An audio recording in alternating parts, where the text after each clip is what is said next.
दरम्यान राज ठाकरेंच्या आज नेत्यांसोबत बैठक होणार आहे। महायुतीला दिलेल्या पाठिंब्यानंतर ही बैठक होतीये। या बैठकीमध्ये ते नेमकं काय निर्णय घेणार याकडे लक्ष असणार आहे। तर याआधी शनिवारी त्यांची बैठक झालेली होती।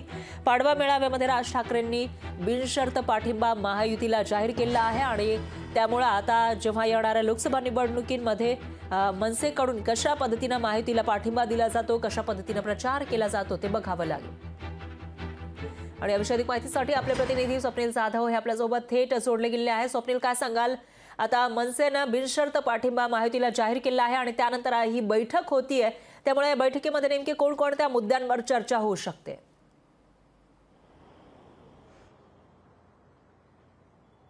खरं मनसेने महायुतीला पाठिंबा दिल्यानंतर पुन्हा एकदा बैठक होते। शनिवारी एक बैठक झाली होती आणि यामध्ये कसा प्रचार असेल आणि समन्वयक असेल, कोणाशी संपर्क साधायचा या संदर्भात चर्चा झाली होती आणि त्यानंतर नक्की त्याची नेमणूक आज होणार आहे। कोणकोणते नेते तसेच पदाधिकारी कार्यकर्ते यामध्ये असतील या संदर्भात ही यादी आज जाहीर करण्यात येणार आहे आणि यावरतीच खरं तर बैठक घेण्यात आलेली आहे। शिवतीर्थ इथे ही बैठक होते। मनसेचे सर्व पदाधिकारी असतील, मनसैनिकचे नेते असतील या ठिकाणी येणार आहेत आणि नक्की या समन्वयकांमध्ये कोणाकोणाचं नाव आहे तसेच कोणकोणते नेते प्रचारामध्ये प्रचारसभामध्ये दिसणार आहेत याची यादी आज समोर येते। नक्की कोणाची वर्णी यामध्ये लागते हेच पाहणं आज महत्त्वाचं ठरणार आहे। काही वेळामध्येच ही बैठक सुरू होणार आहे आणि या बैठकीमध्ये ही यादी आहे ती समोर येईल।